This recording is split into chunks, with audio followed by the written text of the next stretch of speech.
ये जो मैं का संबोधन है पार्वती जी, इस मैं के संबोधन को बहुत पीछे छोड़ देना चाहिए।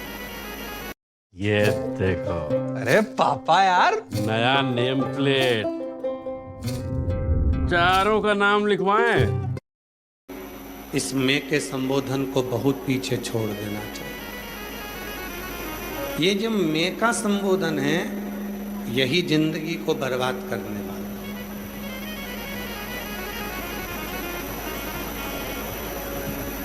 घर किसका? लोग कहते हैं मेरा।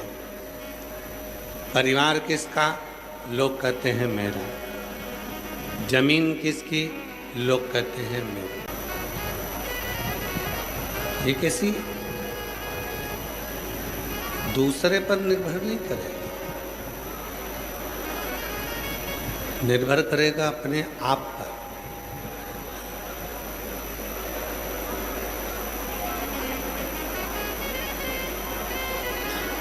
उसी तरह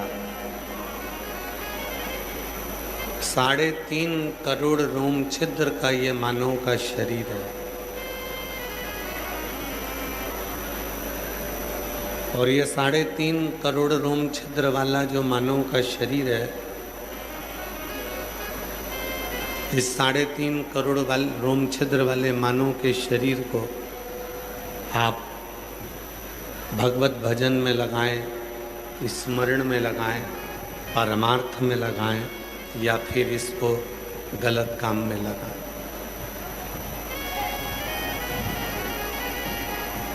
सब क्रम अलग अलग।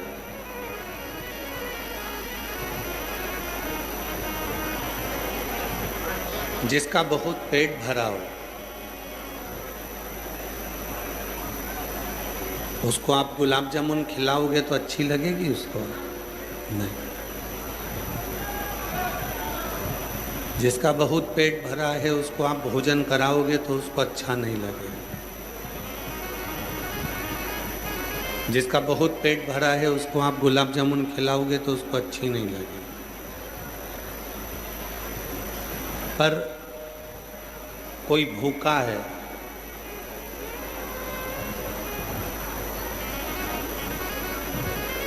उसको भूख लग रही है, और उसको आप चटनी रोटी भी खिला दोगे तो वो तृप्त होकर आपको आशीर्वाद ही देगा, आपको आशीर्वाद ही देगा। भूखा था, उसको भोजन मिल गया तो उसने आशीर्वाद दिया। पेट भरा होता, तुम कुछ भी देते वो स्वीकार नहीं।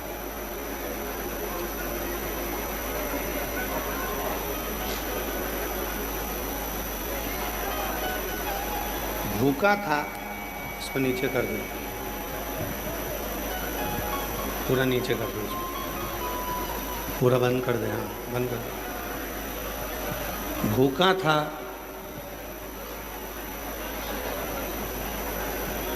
तो तुमने चटनी रोटी दी और उसका पेट भरा गया और उसने आशीर्वाद दिया। भरपेट था, खूब पेट भरा हुआ था, खूब छक कर उसने पहले खा लिया था, उसको आप रसगुल्ला दो, गुलाब जामुन दो, चाहे 56 भोग दो, उसको वो ठीक नहीं लगा। उसी तरह भोजन भूखे को ही श्रेष्ठ लगता है, और भजन शिव के भक्त को ही श्रेष्ठ लगता है।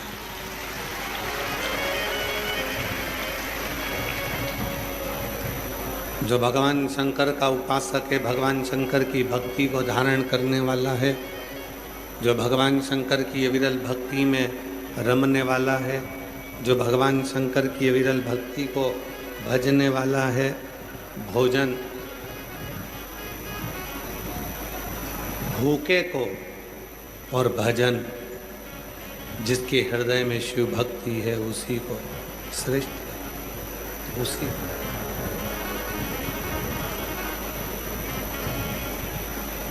कल कथा में कहा था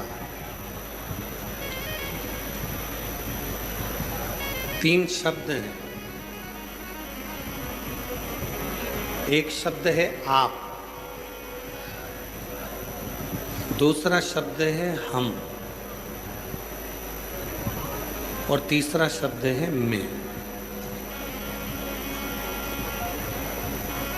कौन कौन से शब्द हैं? सब बोलो जम के। पहला शब्द है आप। कौन सा शब्द है? आप। दूसरा शब्द है हम। कौन सा शब्द है?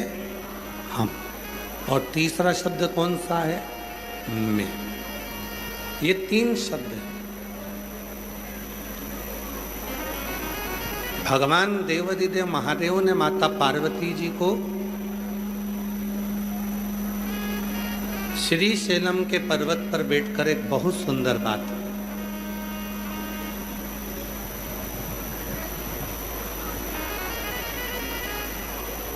जब भगवान शिव माता पार्वती जी को श्री शैलम के पर्वत पर लेकर गए, माँ वीणा वादनी का दर्शन हुआ। माँ वीणा वादनी ने मल्लिकार्जुन भगवान को, भगवान शंकर को और पार्वती को नमन किया, प्रणाम किया।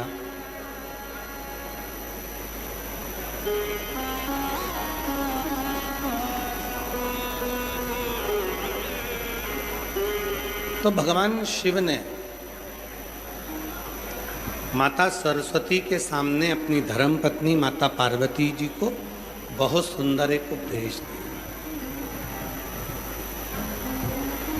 उस उपदेश में भगवान शिव कहते हैं माँ पार्वती से, और केवल ये पार्वती जी के लिए नहीं है,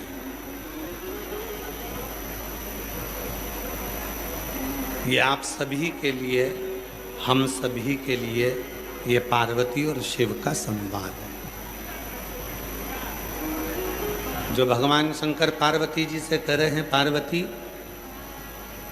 जिस मानव को अपनी जिंदगी में बहुत ऊंचाइयों को छूना होता है, जिस मानव को अपनी जिंदगी में बहुत उन्नति की सीढ़ी पर चढ़ना होता है, बहुत ऊंचाइयों पर चढ़ना होता है, उसको केवल 2 शब्द का प्रयोग करना चाहिए।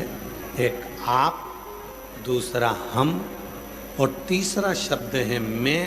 उसको छोड़ देना चाहिए। शिव कहते हैं, पार्वती, जब संसार का मनुष्य ये कहना प्रारंभ कर देता है ये सब आपने करा है,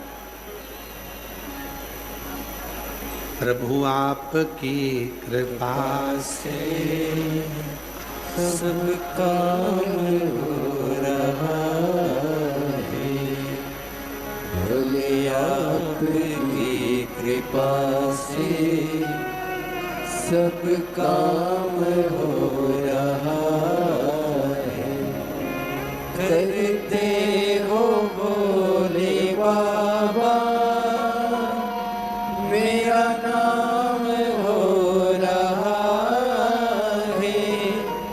करते हो भोले बाबा, मेरा नाम हो रहा है। भोले आपकी कृपा से सब काम हो रहा है। शिव कह रहे हैं पार्वती से, पार्वती, 3 शब्द हैं, आप, हम और मैं। घर को अच्छा चलाना है, परिवार को अच्छा चलाना है, बहुत ऊंचाइयों पर जाना है, बहुत ऊंचे पद पर पहुंचना है, बहुत ऊंची उन्नति करना है, बहुत ऊंची सीढ़ियों पर चढ़ना है, बहुत ऊंचे पद पर, बहुत ऊंची सीढ़ियों पर, बहुत अच्छे पद पर यदि पहुंचना है, बहुत ऊंचे पद पर यदि आपको जाना है, ये 3 शब्द भगवान शिव जी ने पार्वती जी को दिए हैं। भगवान शंकर ने पार्वती माता को ये 3 शब्द दिए। भगवान शिव जी ने पार्वती जी को ये 3 शब्द दिए।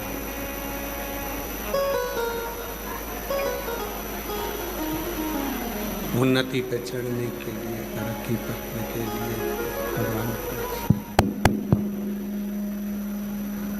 उन्नति पर चढ़ने के लिए अपने परिवार, अपने कुटुंब को संजोने के लिए 3 शब्द में से केवल 2 शब्दों का संबोधन श्रेष्ठ है।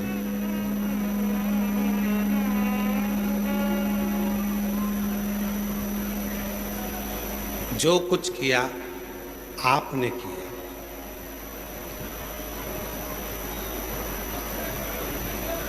जहां यह संबोधन आ जाता है कि आपने करा है, समझ लो कि आप जिंदगी के सबसे श्रेष्ठ व्यक्ति हो गए और आपकी जिंदगी उन्नति की ओर चढ़ना प्रारंभ। आप हमने कुछ नहीं किया। जब पहले दिन माननीय परिवहन मंत्री उत्तर प्रदेश सरकार के माननीय श्री दयाशंकर सिंह जी से बात चल रही थी, जब हम रात्रि को यहाँ पहुँचे, सुबह जब माननीय मंत्री महोदय जी जब यहाँ आए तो हमने कहा कि इतनी दिव्य कथा आपके बलिया क्षेत्र में आपने करवाई, उसके लिए धन्यवाद देते हैं। तो माननीय मंत्री जी का एक शब्द था, माननीय दयाशंकर सिंह जी बोले, गुरुजी मैंने कुछ भी नहीं कराया, जो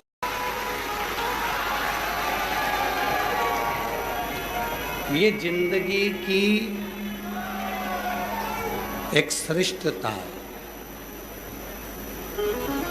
ये जीवन की एक श्रेष्ठता है। जब हमारे मुंह से हम ये कह देते हैं कि मैंने कुछ नहीं करा, सब आपने किया है, समझ लो कि वो उन्नति की सीढ़ी पर चढ़ना प्रारंभ हो।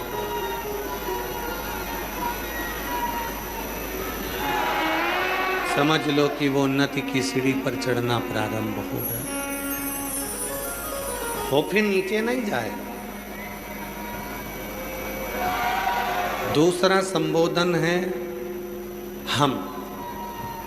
जब कोई बात होती है और जब हम लोग दिव्य कोई आयोजन करते हैं, कोई कार्य करते हैं, जब कोई श्रेष्ठ कर्म करते हैं, तो उसमें बोलना प्रारंभ करते हैं कि हम सब ने मिलकर ये किया, अकेले ने नहीं।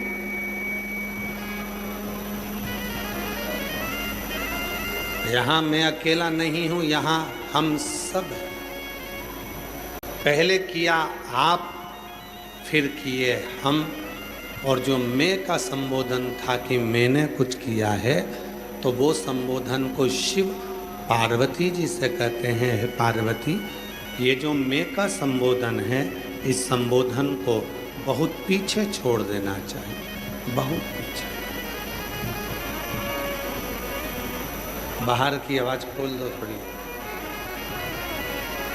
है शिव तत्व कहता है, देवादिदेव महादेव का ये प्रसंग कहता है कि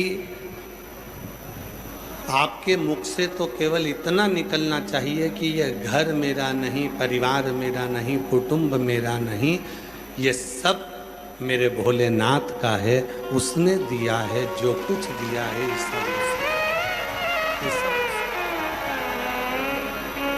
तेरी कृपा बिना ना हिले।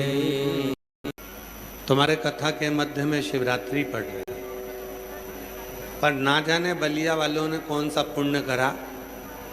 इनके कथा के मध्य में पुरुषोत्तम मास, अधिक मास भी पड़ा, प्रदोष भी पड़ी, शिवरात्रि भी पड़ी, कथा की शिवरात्रि भी पड़ी। और जिस दिन कथा 15 जून को विराम होगी, उस दिन सोमती अमावस्या भी पड़ी। ये शिव की बड़ी।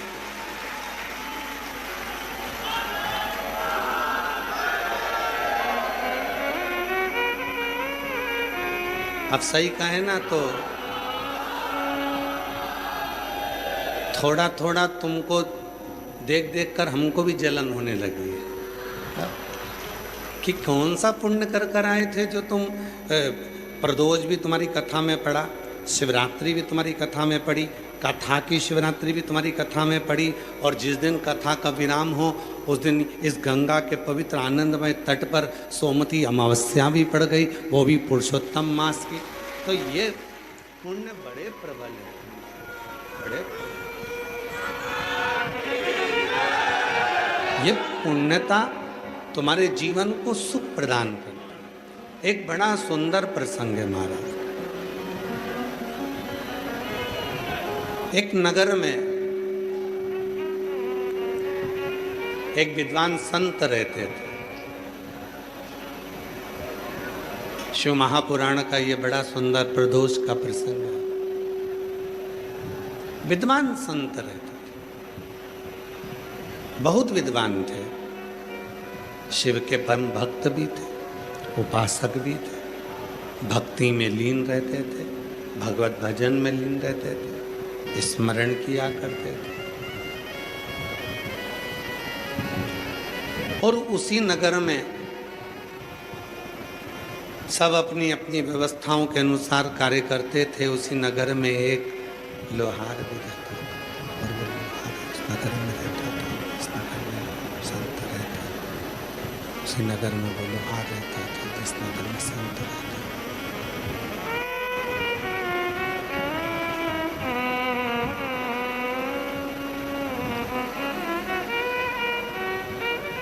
जिस नगर में संत रहते थे उसी नगर में एक लोहार भी रहता था। लोहार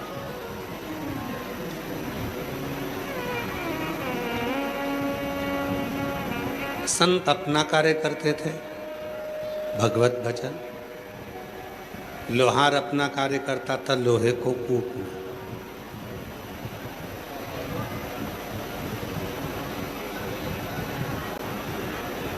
उसके पास में इतना धन, इतना वैभव नहीं था, संतुष्ट था। दुनिया की सबसे बड़ी दौलत यही है कि जो परमात्मा ने आपको दिया है उसमें अगर आप संतुष्ट रहना प्रारंभ कर दिए तो परमात्मा ने भी देना प्रारंभ कर दिया। आप संतुष्ट नहीं हो पाते तो परमात्मा भी देता नहीं।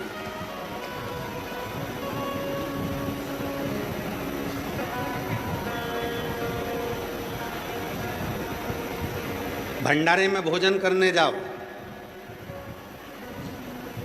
भोजन देने वाला भोजन देगा,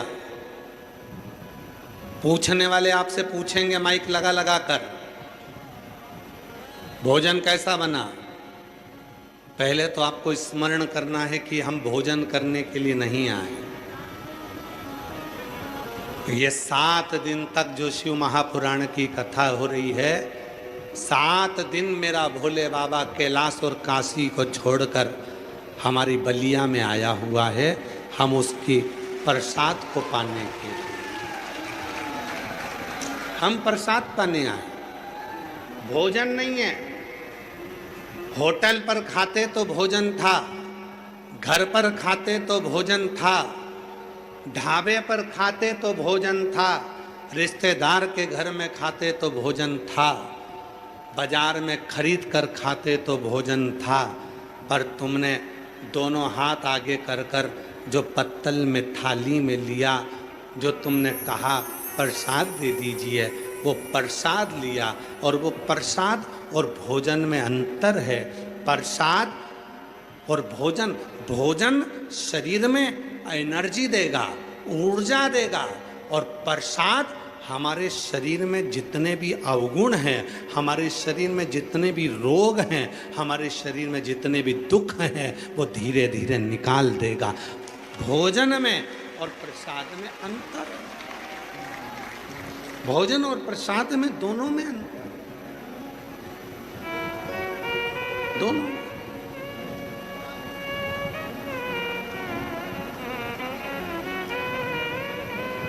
पूछने वाले पूछेंगे, क्यों साहब भोजन मिला?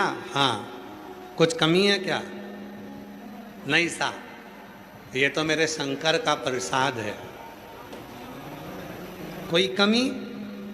अरे साहब, अगर शंकर के प्रसाद में कमी देखूंगा तो मेरी तो जिंदगी में बहुत सी कमियां हैं, मैं कब तक कमी देखूंगा?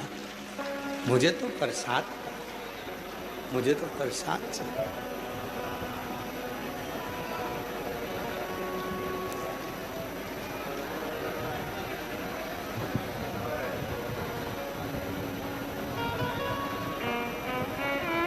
कुछ नहीं चाहिए, केवल प्रसाद, केवल प्रसाद।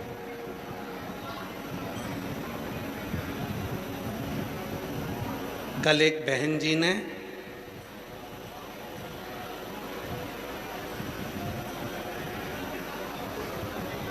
सत्तू भेजा, सत्तू।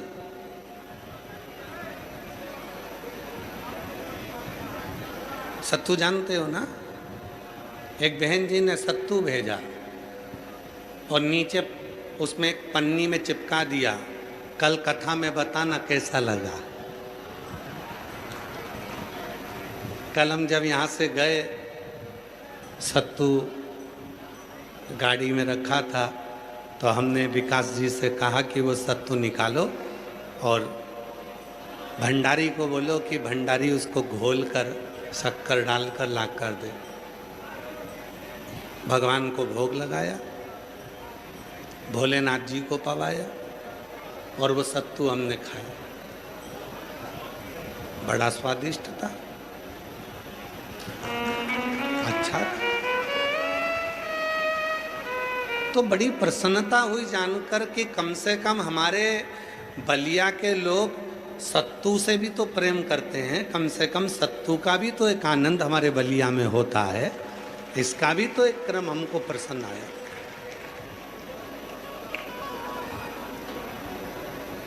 जो दिया गया वो भाव से था।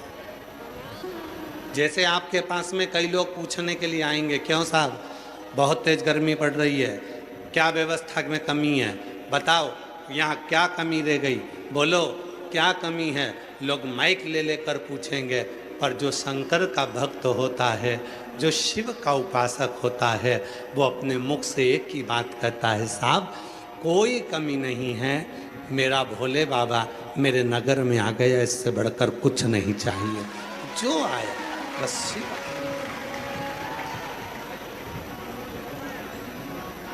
वो आया, उससे ज़्यादा हमको कुछ नहीं चाहिए। और महाराज, पहले तो आपको स्मरण करना है कि हम भोजन करने के लिए नहीं आए।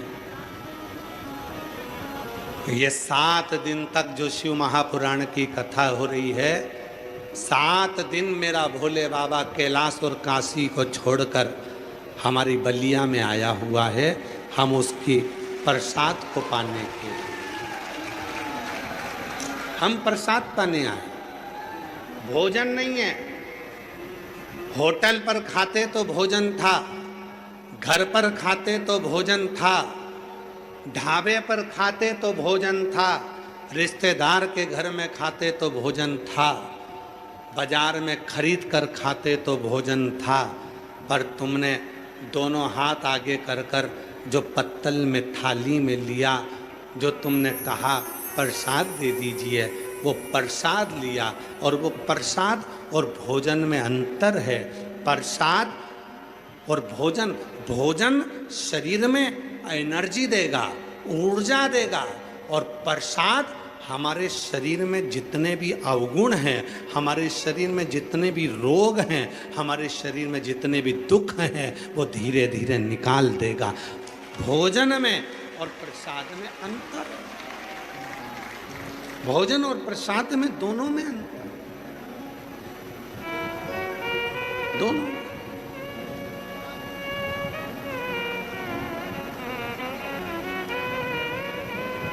पूछने वाले पूछेंगे, क्यों साहब भोजन मिला? हाँ। कुछ कमी है क्या? नहीं साहब, ये तो मेरे शंकर का प्रसाद है। कोई कमी? अरे साहब, अगर शंकर के प्रसाद में कमी देखूंगा तो मेरी तो जिंदगी में बहुत सी कमियां हैं, मैं कब तक कमी देखूंगा। मुझे तो प्रसाद चाहिए।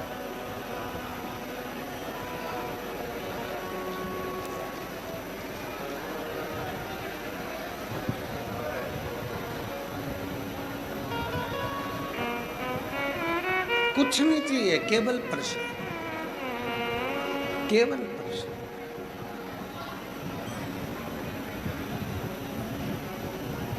कल एक बहन जी ने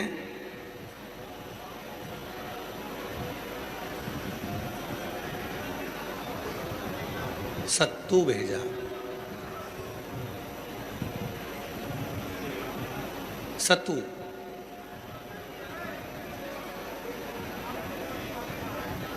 सत्तू जानते हो ना?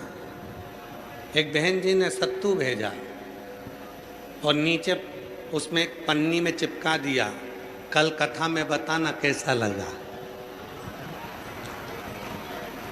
कल हम जब यहाँ से गए, सत्तू गाड़ी में रखा था, तो हमने विकास जी से कहा कि वो सत्तू निकालो और भंडारी को बोलो कि भंडारी उसको घोल कर शक्कर डालकर ला कर दे।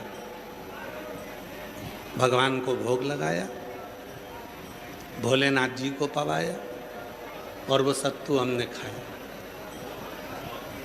बड़ा स्वादिष्ट था,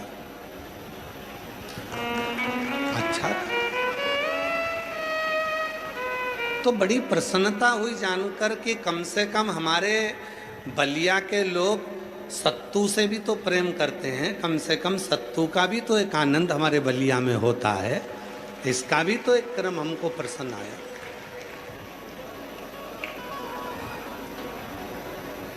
जो दिया गया वो भाव से था। जैसे आपके पास में कई लोग पूछने के लिए आएंगे, क्यों साहब बहुत तेज गर्मी पड़ रही है, क्या व्यवस्था में कमी है, बताओ यहाँ क्या कमी रह गई, बोलो क्या कमी है। लोग माइक ले लेकर पूछेंगे। पर जो शंकर का भक्त होता है, जो शिव का उपासक होता है, वो अपने मुख से एक ही बात कहता है, साहब कोई कमी नहीं है, मेरा भोले बाबा मेरे नगर में आ गया, इससे बढ़कर कुछ नहीं चाहिए। जो आया बस शिव।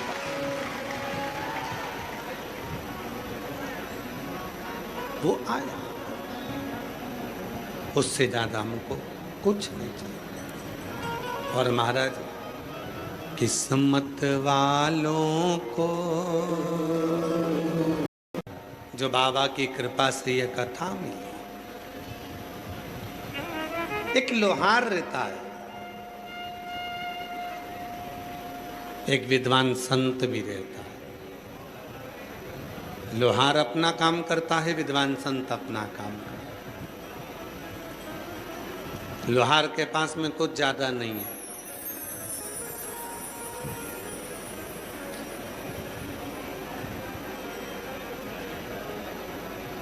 एक दिन संत भ्रमण करते करते संत को किसी ने कहा, पूरा नगर शिव के मंदिर में जाता है, शिवालय में जाता है, केवल नहीं जाता तो वो लोहार नहीं जाता।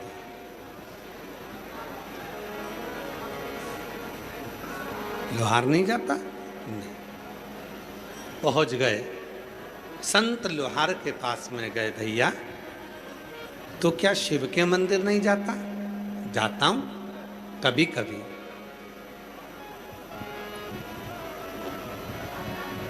क्या तू शिव जी पे एक लोटा जल नहीं चढ़ाता? चढ़ाता हूं कभी कभी। रोज क्यों नहीं जाता? कहा मैं लोहार हूं, कोई व्यापारी आता है, कोई ग्राहक आता है, काम बताता है, मैं लोहा कूट कर उसका औजार बनाकर उसको दे देता हूँ, तो मेरे पास में समय नहीं मिल पाता। सुबह से शाम तक मैं केवल मेहनत ही मेहनत करता हूँ और उस मेहनत के कारण बस मुझे समय नहीं मिल पाता, मुझे समय नहीं मिलता। केवल मैं मेहनत ही मेहनत कर रहा हूँ।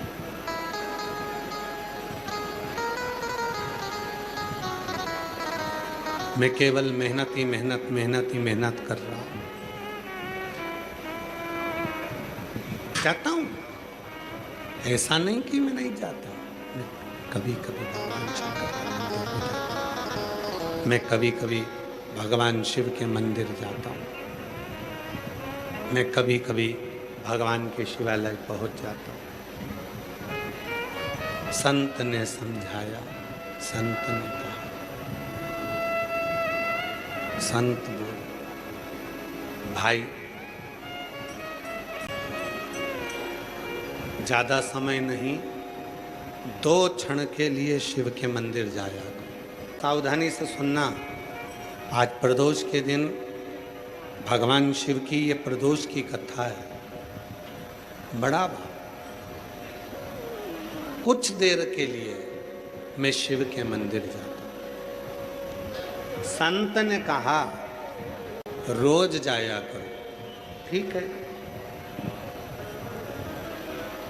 रोज जाऊंगा। अब वो जब रोज मंदिर जाने लगा, शिव जी के मंदिर में जाकर रोज जल चढ़ाने लगा, थोड़ा समय शिव जी के मंदिर में रमने लगा, लगने लगा, और वो समय लगते लगते लगते लगते उसका काम थोड़ा अस्त व्यस्त होने लगा। पत्नी भी नाराज होने लगी, बच्चे भी नाराज होने लगे। क्या पिताजी, तुम दिन भर मंदिर में बैठे रहते हो, काम नहीं करते हो, ग्राहक आकर चले जाते हैं। पत्नी कहती है लोग आते हैं चले जाते हैं, तुम कर्म नहीं करते, तुम कार्य नहीं करते। क्या पति को पत्नी बोल रही है, बच्चे बोल रहे हैं।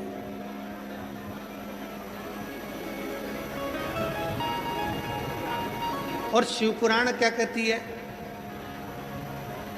कर्म करते रहो, नाम जपते रहो। दुकान पर हो, श्री शिवाय नमस्तु। नौकरी पर हो, श्री शिवाय नमस्तु।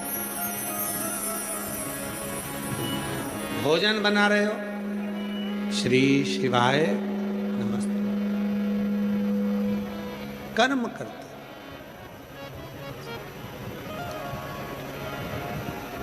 काम करते करते करते करते साथ में जब भगवान का भजन होगा, काम करते करते जब भगवत स्मरण होगा, तो उसका सुख कुछ अलग ही होगा।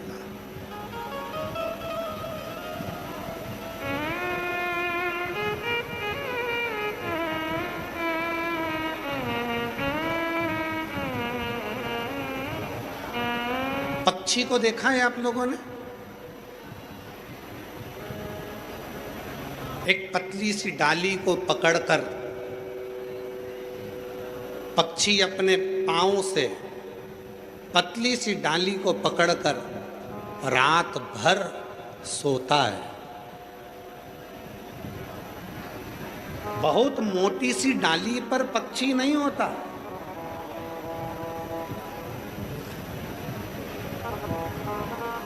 एक पतली सी डाली को पक्षी पकड़ लेता है और रात भर सोता है। रात भर विचार करिएगा, पतली सी डाली पर बैठे हुए पक्षी को, सोते हुए पक्षी को वो शिव गिरने नहीं देता, तो तुमको क्या संसार सागर में गिरने देगा क्या?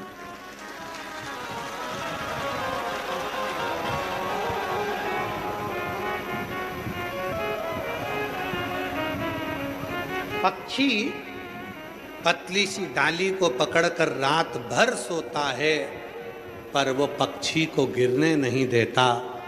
उसी तरह शिव पुराण की कथा कहती है, ये पतली सी डाली है विश्वास की, और जिसने शिव पर विश्वास कर लिया, जैसे पतली सी डाली से पक्षी को गिरने नहीं देता, उसी तरह जिसने शिव पर भरोसा कर लिया, उसको मेरा महाकाल कभी गिरने नहीं देता, उसको नीचे नहीं गिरता।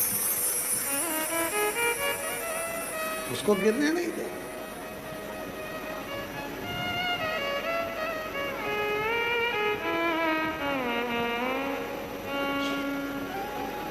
शंभो शरणे मांगू।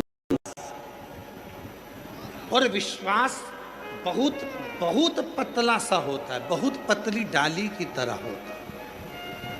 टूट गया सब गया, टूटा सब गया।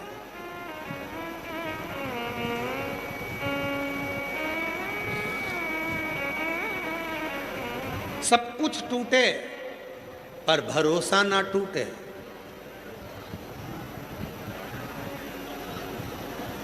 दुख आ गया, परेशानी आ गई, कोई बात नहीं। एक पत्र है, अच्छा है, देखिए।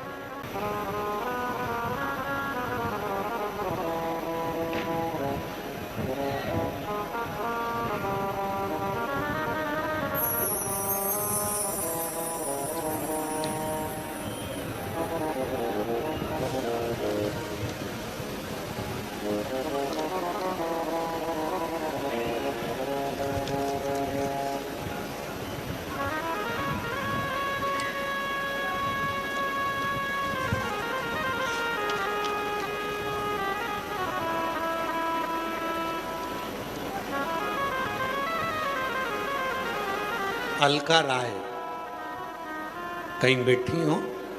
अलका राय, पति का नाम है सुशील कुमार राय, ग्राम पोस्ट करमोता, जिला बलिया की निवासी हैं।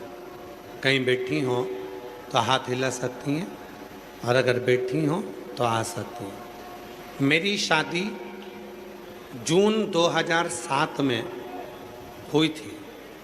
शादी के 2-3 साल बाद से ही हमें बच्चे को जन्म देने का मन में आया, पर संतान जन्मी नहीं। फिर हमने इलाज करवाना प्रारंभ करा। दिल्ली, बनारस, हल्द्वानी के बड़े बड़े डॉक्टर को दिखाया, लेकिन कोई लाभ नहीं मिला। दिल्ली भी गए, बनारस भी गए, हल्द्वानी भी गए, पर कोई लाभ नहीं मिला। उत्तराखंड में मैंने IVF भी करवाया, पर वो भी सफल नहीं हुआ। टेस्ट भी करवाया, वो भी सफल नहीं हुआ। ऐसे करते करते करते करते 17 साल निकल गए, पर 17 साल तक मुझे औलाद नहीं। आखिरी में लोग मुझे बांझ कहने लगे। कई लोग तो मुख भी नहीं देखते, कोई शुभ कार्य में भी मुझे आमंत्रित नहीं करता। बड़े दुखी हो गए। तब करें तो करें क्या। 17 साल के बाद 2022 में पहली बार आपकी कथा के बारे में मेरी पड़ोसन ने बताया, और मैंने टीवी पर कथा सुनना प्रारंभ करी। आपने पार्थिव लिंग का पूजन कराया। सावन के महीने में हमने पार्थिव शिवलिंग का पूजन करा ऑनलाइन आपके साथ बैठकर। उसकी एक बेलपत्र हमने उठाकर रख ली। और आप लोगों से भी निवेदन है, कल 13 जून है, कल शिवरात्रि है, महीने की मासिक शिवरात्रि और अधिक मास की शिवरात्रि। शाम को 7 बजे पार्थिव शिवलिंग का अभिषेक करेंगे। जो घर पर हैं वो घर पर, जो दुकान पर हैं दुकान पर, जो अर्पित कर भाव से। शाम को 7 बजे कि हमेशा पार्थिव शिवलिंग तो हम घर पर बैठकर पूजन करते हैं यजमान के, पर इस बार हम धर्मेंद्र जी से बात करके प्रयास करेंगे कि कल का पार्थिव पूजन यहीं पर पंडाल में ही हो। तो पंडाल से ही लाइव प्रसारण चलेगा शाम को 7 बजे पार्थिव पूजन का। और जो लोग सीहोर कुबरेश्वर धाम पर दर्शन करने वाले हैं उनके लिए कुबेरेश्वर धाम पर भी एलईडियाँ चल जाएंगी। वो लोग एलईडियों पर कुबेरेश्वर धाम के पंडाल में प्रांगण में सब दूर एलईडियाँ लगी रहेंगी, वहाँ पर भी आप लोग पूजन कर सकते हैं और अपने अपने घरों पर करें। मान लो आस्था चैनल पर लाइट चली जाए, जो लोग ऑनलाइन पूजन करेंगे अपने अपने घर पर, तो पंडित प्रदीप मिश्रा के यूट्यूब चैनल को आप लिंक को 5 बजे भेज दी जाएगी, उसको आप रखें और अगर लाइट जाए तो उसको चालू कर लें और लाइव प्रसारण आस्था चैनल का भी यूट्यूब चलेगा, पंडित प्रदीप मिश्रा का भी चलेगा और आस्था चैनल भी चलेगा। सब पे ऑनलाइन पूजन शाम को 7 से 8 चलेगा। तो हम अभी धर्मेंद्र जी से बात कर धर्मेंद्र जी आए हैं, कहाँ हैं धर्मेंद्र जी? यहीं पर अपन पार्थिव पूजन इसी मंच पर कर लेंगे और बाकी के सब लोग नीचे कर लेंगे। जिनको घर पर करना है वो घर पर कर लेंगे, जिसका जहाँ मन होगा वो वहाँ करेंगे पार्थिव पूजन। जोरदार ताली बजाएं एक बार धर्मेंद्र सिंह जी के लिए भी जोरदार ताली बजाएं, उनके लिए भी साथ।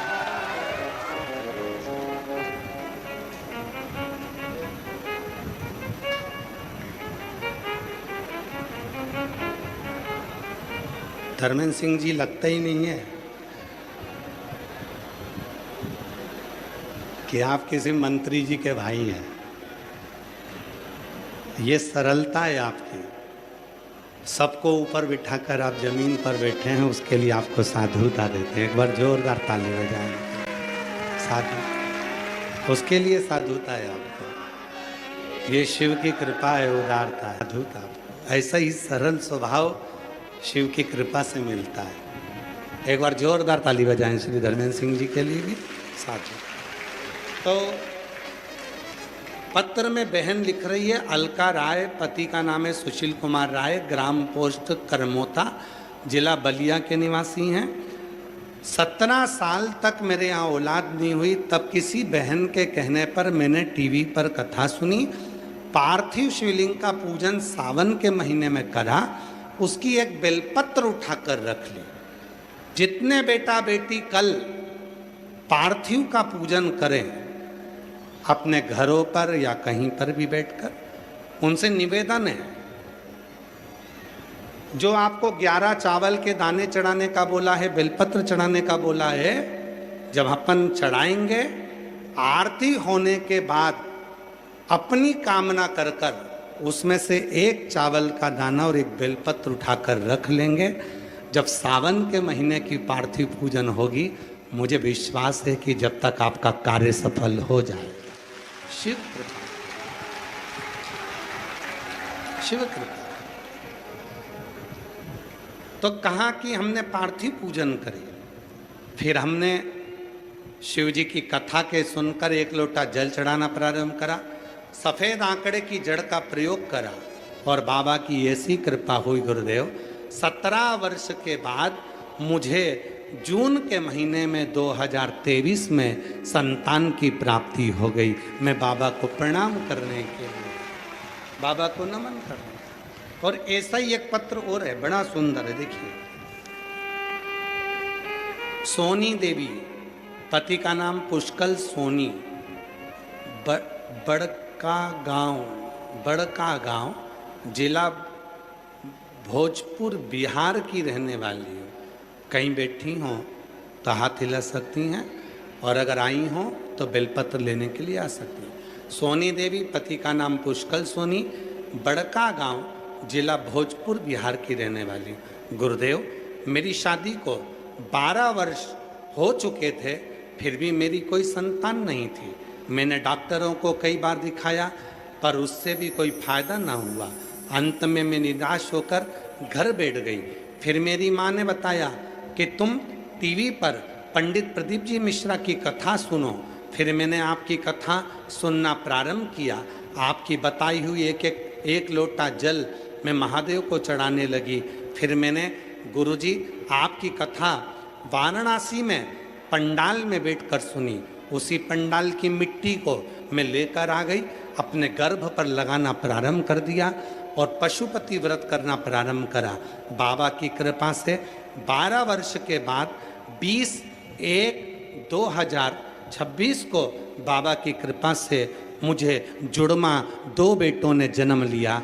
मैं बाबा को यहाँ प्रणाम करने के लिए आई हूँ। जुड़मा 2 बच्चों ने जन्म लिया, मैं बाबा को यहाँ प्रणाम करने के लिए आई हूँ। थोड़ी आराधना, थोड़ी साधना, थोड़ी उपासना, थोड़ी उपासना, थोड़ी साधना, थोड़ी तपस्या। शिव कथा करेंगे।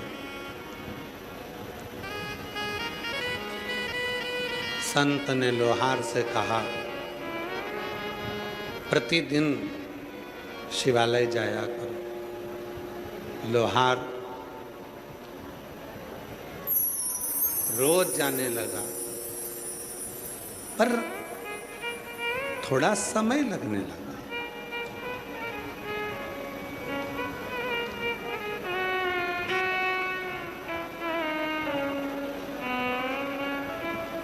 थोड़ा सा, और जब थोड़ा समय लगने लगा, थोड़ा समय जब लगने लगा, तब पत्नी ने भी कहा कि मंदिर में जाकर बैठ जाते।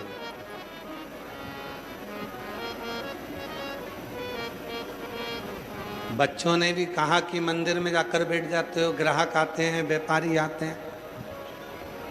उसने विचार करा, संत कहते हैं मंदिर जाओ, करूं तो करूं क्या। उसने बीच का रास्ता निकाला।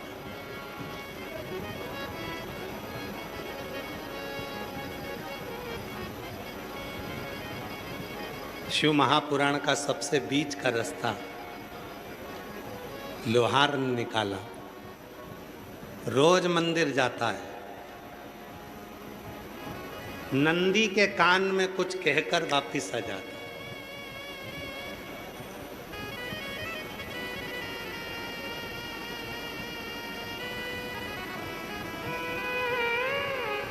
दो चीजें हैं, आज कथा में आई है तो आप लोगों के स्मरण में आ जाए। जिसके घर में औलाद नहीं है, संतान नहीं है,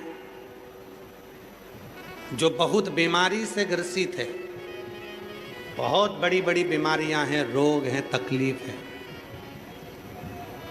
ये 2 व्यक्ति जिसके औलाद नहीं है, कोई बीमारी से ग्रसित है, कोई बहुत बड़ी उलझनों में फंसा हुआ है, ये तीसरा। ऐसे व्यक्ति को जब शिव के मंदिर में जल चढ़ाने जाते हैं तो नंदी के सीधे कान में जल चढ़ाने से पहले अपने मन की बात नमः शिवाय, ओम नमः शिवाय, श्री शिवाय नमस्तुभ्यम कहकर अपने मन की बात नंदी के कान में कहकर फिर शिव जी को जल चढ़ाना चाहिए। और यदि किसी व्यक्ति को व्यापार खोलना है, कोई प्रॉपर्टी खरीदना है, कोई जमीन जायदाद का लफड़ा हो गया, कोई अदालती केस हो गया, कोई तकलीफ में फंस गया, कोई नौकरी नहीं लग रही है, कोई सर्विस नहीं हो रही है, कोई बहुत एग्ज़ाम दे लिया, 1-2 नंबर से दे रहा है, कोई कंपटीशन एग्ज़ाम में नहीं निकल पा रहा है, तो उस व्यक्ति को पहले जल चढ़ाना चाहिए, फिर आकर नंदी के राइट कान में, सीधे कान में ही नंदी के अपने मन की बात कहकर वापिस अपने घर की ओर आ जाना चाहिए। दोनों में अंतर है, दोनों में।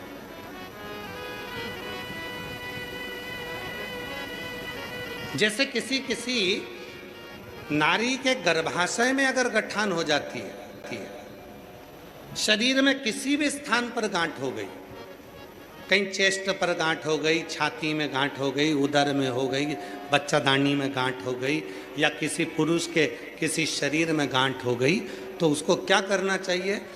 शिव जी के मंदिर में जब वो जाए, शंकर भगवान के मंदिर में जब नंदी के उल्टे कान में नंदी के लेफ्ट कान में अपने मन की बात कहकर नमः शिवाय, ओम नमः शिवाय, श्री शिवाय नमस्तुभ्यम बोलकर एक दुर्वा शिव जी को चढ़ाकर जल समर्पित कर देना चाहिए। पहले बोलना है, फिर दुर्वा चढ़ाना है, फिर जल चढ़ाना है। आती समय उस दुर्वा को उठाना है, थोड़ा सा जल झेल लेना है, मंदिर के ही दरवाजे के बाहर उस दुर्वा को चबा चबा कर खाकर जल का आचमन कर लेना है।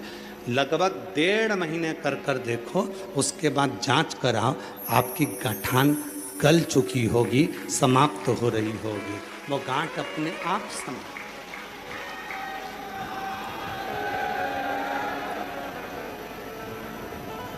कई लोग कहते हैं गुरुजी नंदी और शिव में, नंदी उधर बैठा है, शिव जी का शिवलिंग इधर है, दोनों में ये समता का भाव क्या? महाराज, स्थापना के समय पर नंदी की स्थापना के समय पर नंदी और शिव जी के बीच में एक सूत्र बनता है जिसको सोम सूत्र कहते हैं।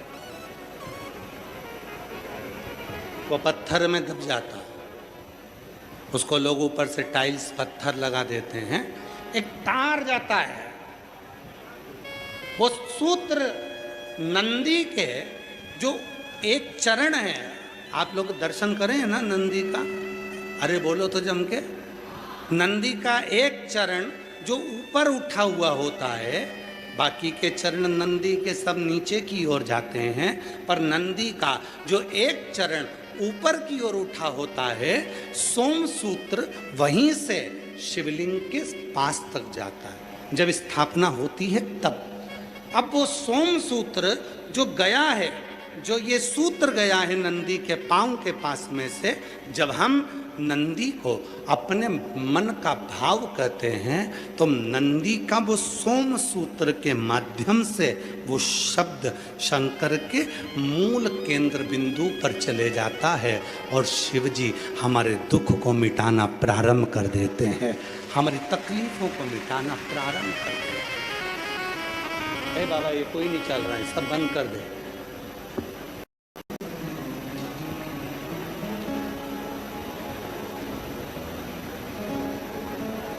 एक चरण नंदी का ऊपर उठा होता है, ऊपर उठा होता, कितना सुंदर का है।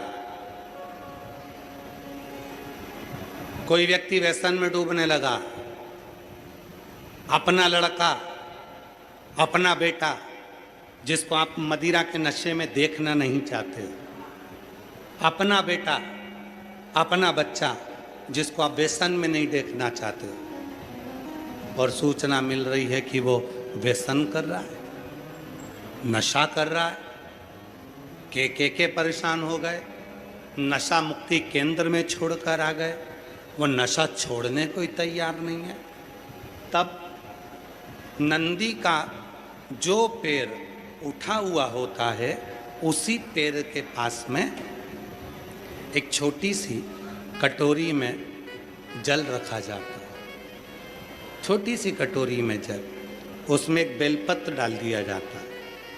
महाराज, जब आप शिव जी के मंदिर में जाओ, नंदी के उस चरण के पास में कटोरी में जल रखेंगे बेलपत्र डालकर, और अपना जो 1 लोटा जल लेकर आए हो वो शिव जी को चढ़ाओगे, प्रार्थना करोगे। जल चढ़ाने के बाद आप जब वापिस आओगे, उसी कटोरी को जो बेलपत्र रखा हुआ जल है उसको लेकर आइए, और जो व्यसन में डूबा हुआ व्यक्ति है, जो बच्चा नवयुवक नशा नहीं छोड़ रहा है, उसको धीरे धीरे रोज प्रतिदिन वो जल थोड़ा थोड़ा रोज का देना प्रारंभ करिए। धीरे धीरे उसको व्यसन से नफरत होने लगेगी और वो छोड़ना प्रारंभ कर देगा। व्यसन का कितना भी ग्रसित होगा, वो धीरे धीरे धीरे धीरे उसको छोड़ देगा। नशे, ये नंदी का एक चरण जो ऊपर होता है, धर्म का चरण, ये कोई साधारण चरण नहीं है नंदी का। ये नंदी का कोई साधारण चरण नहीं है।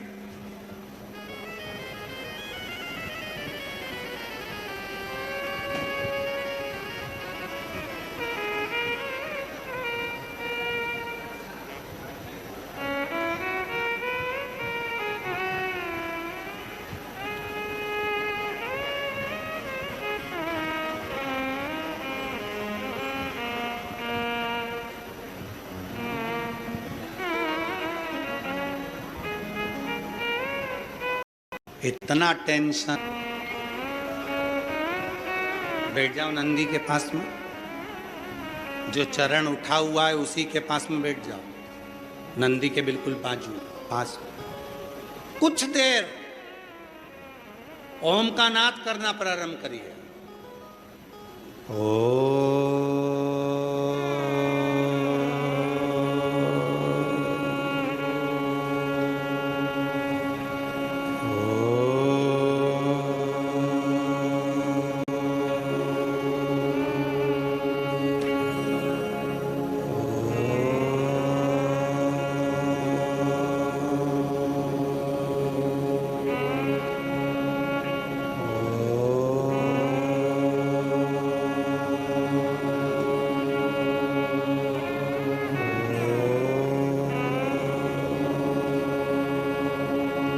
जब हम नंदी के चरण के पास में बैठकर ओम का नाद करते हैं, अभी आप 2 क्षण के लिए, अगर आपके आमने सामने से कोई नहीं जा रहा हो तो आप बड़े प्रेम से, बहुत भाव के साथ अपना सीधा चरण थोड़ा सा खड़ा करिए, जितने जमीन पर बैठे हैं वो 2 क्षण के लिए बस कर देखिए। 2 क्षण के लिए सीधा चरण आगे करो और 5 बार ओम का नाद कर देखिए।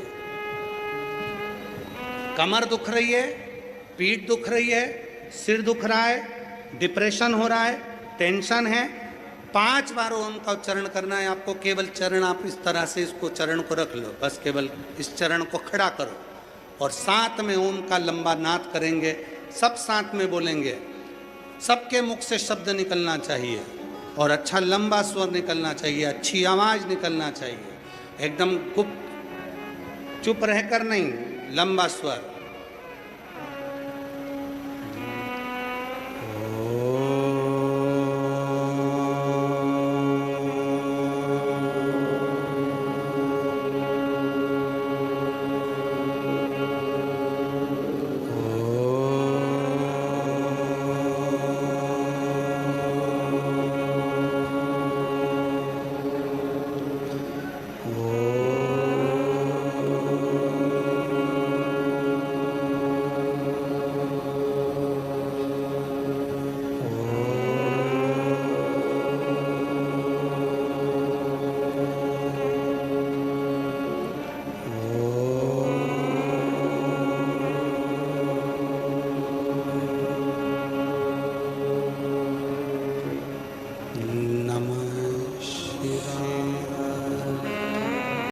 टेंशन ही टेंशन हो रहा है। जहां नंदी का सीधा चरण जो ऊपर है, नंदी का चरण, उसके चरण की रज थोड़ी सी लेकर आइए, अपने घर के दरवाजे पर उसका हाथ फेरना प्रारंभ करो।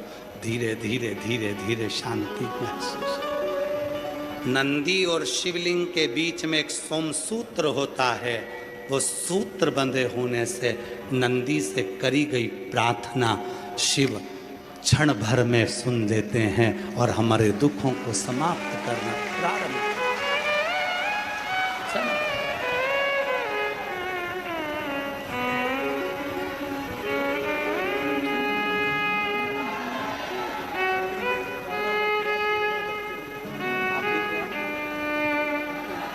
कृपा करेंगे, हम क्या वर देंगे, हम किसी को आशीर्वाद वगैरह नहीं देते हो। हमारा तो काम है कथा करना, कथा से नीचे उतरे आप जैसे हो गए हैं। और हम फिर कहते हैं हमसे ज्यादा विश्वास हमारे बाबा पर करना, शंभू पर करना, शंकर पर करना। जितना सीहोर वाला गुरुजी तुम्हारा साथ नहीं देगा उतना शंकर साथ देगा। सीहोर वाले तो आपके जैसे ही हैं, मनुष्य हम भी हैं और मानव आप भी हैं। हम भले हम पर विश्वास मत करना, पर मेरे शंकर पर विश्वास करना, जो त्रिलोकी का नाथ है, त्रिकालदर्शी है, कोई साधारण नहीं है वो, उस पर भरोसा रखना।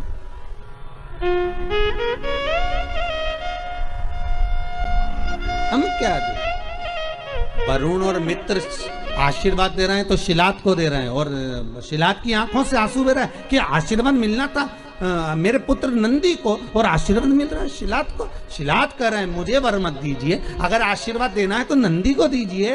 तो वरुण चुप हो गए, और वरुण जैसे ही चुप हुए तो शिलात को लगा कि बात क्या है, आखिर ये आशीर्वाद क्यों नहीं दे रहे, कारण क्या हो गया कि आशीर्वाद नहीं मिल रहा है, और पुत्र को नहीं मिल रहा, हमको तो मिल रहा पर बेटे को क्यों नहीं दे रहे, आखिर कारण क्या है। नंदी को कहा शिलाद ने, जाओ बेटा बाहर।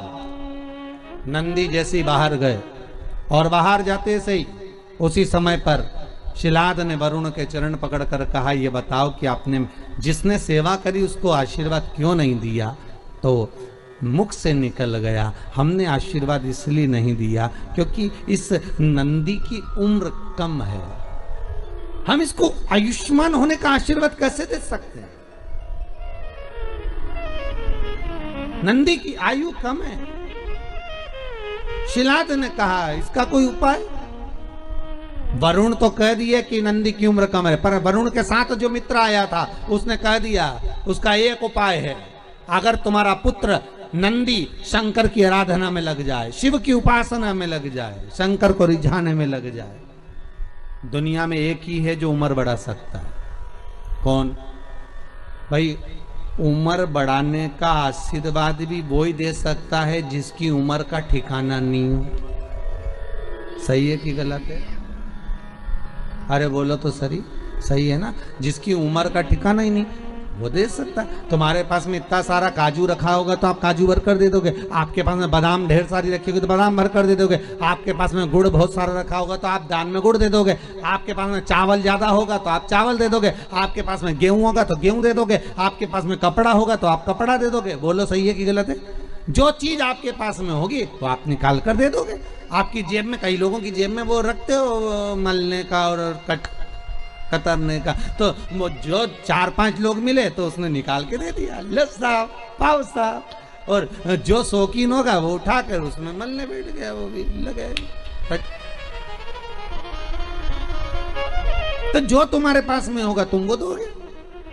अब जिसके पास में जो चीज ज्यादा होगी वो ज्यादा देंगे। अब मित्र कहने लगे कि शंकर की आराधना करो, तो कि शिव जी की आराधना क्यों?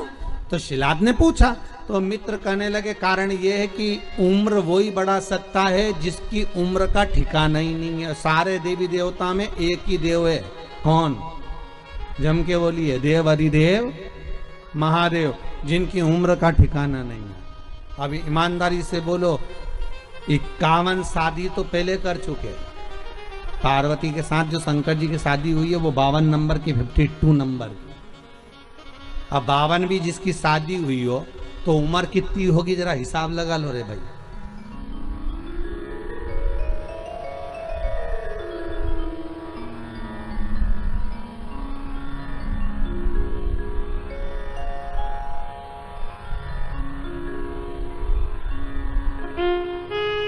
जैसे लाइट आई आप लोगों ने हाथ जोड़कर क्या मांगा, हमारी भी इतनी करा देना कि नहीं? 52 शिव की। जब पार्वती जी के साथ में बावर हो रही थी शिव जी की, तो माता पार्वती जी की मां मीनावती ने समझाया था कि शिव तो ठहरे कैलाशी। आपने कहा शंकर बूढ़े, तो इनकी उम्र बता दो। और आपके यहाँ भी मैं निवेदन करूंगा, पूरे पांडे तारा में कोई ऐसा हो जो शंकर जी की उम्र बता दे तो जरूर बता देना भैया। किसी को मालूम हो कि शंकर की उम्र कितनी थी? है शंकर की उम्र कितनी है किसी को नहीं मालूम। तलातल रसातल, अरे भगवान विष्णु भगवान ब्रह्मा के ही कई अवतार हो गए, पर शंकर वही की वही रह गए, शिव वही की वही है।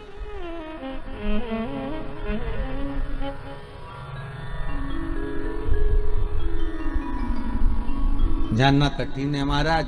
अरे मेरे भोले बाबा को अनाड़ी मत, ये बहुत कठिन है। मरना तो पड़ेगा महाराज,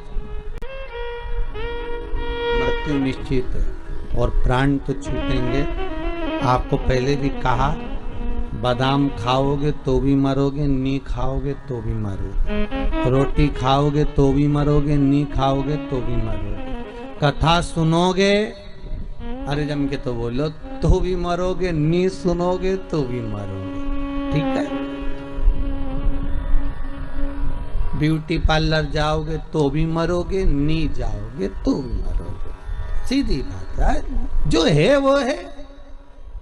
फिर कई लोग कहते हैं महाराज जी आप कह रहे हो कथा सुनोगे तो भी मरोगे, कथा नहीं सुनोगे तो भी मरोगे, तो फिर कथा सुनने से फायदा क्या है? हमारा कहना केवल इतना सा है, बिल्ली अपने बच्चे को अपने मुंह से पकड़कर 7 घर लेकर जाती है। बच्चा मरता है क्या बिल्ली का? नहीं।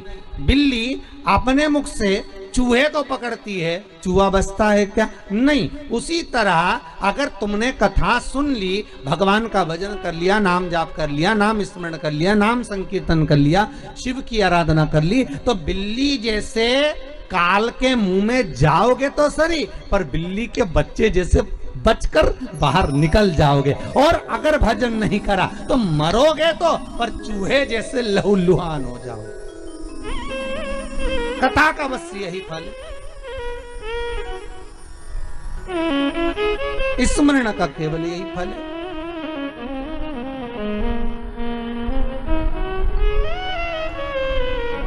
भजन का केवल यही फल है, और उस भजन के फल का आनंद यही रहेगा कि आप तो कह दिया, ब्रह्मा जी बोले तुम्हें मरना तो पड़ेगा, तारकाक्ष विदुमाली कमलाक्ष की तुम्हें मरना तो पड़ेगा, मृत्यु तो निश्चित है, मरना पड़ेगा। आ गई तो जाना तो पड़ेगा। बस इतना है, घबराना नहीं, डरना नहीं, थोड़ी देर शांत होकर उस शंभू का स्मरण करना, थोड़ी देर शांत होकर उस शिव का नाम जाप करना। श्री बोलो एक बार, श्री शिवाय नमस्तुभ्यम। फिर से बोलिए, श्री शिवाय नमस्तुभ्यम। एक बार जब लगे कि आज थोड़ा सा दिल विचलित है तो थोड़ा थोड़ा जाना तो है, मरना निश्चित है, आज नहीं तो कल।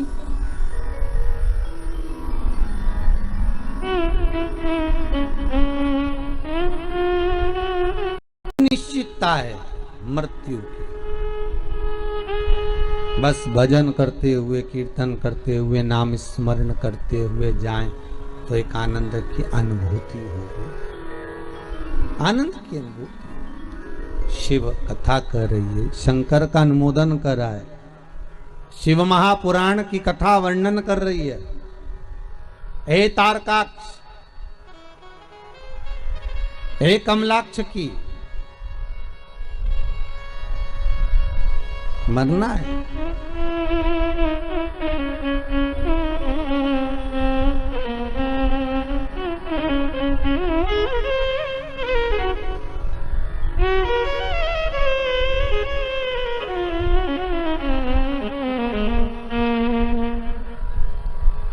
और जब मृत्यु एक निश्चित जगह पर है, शिव महापुराण की कथा में, गरुड़ पुराण में स्पष्ट कहा गया, जब माता के गर्भ से बच्चे का जन्म होता है, नाल कटती है, और नाल कटते समय, जिस समय नाल कटी, जन्म हुआ, बस उसी समय पर तुम्हारे मरने की तारीख, घड़ी, पल, दिन, तिथि निश्चित हो जाता है कि ये इतनी बजे, इतनी घड़ी में, इतने पल पर, इतने क्षण में इस जगह पर प्राणों को छोड़ेगा। ये निश्चित है, ये तारीख, पल, घड़ी, क्षण सब निश्चित हो गया।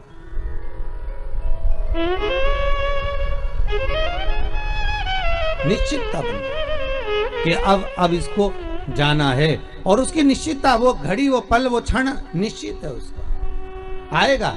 राजा परीक्षित के लिए कांच का महल बनवा दिया गया था, भागवत जी में आता है, कांच का महल जन्मेजय ने बनवाया कि परीक्षित को हम मरने नहीं देंगे।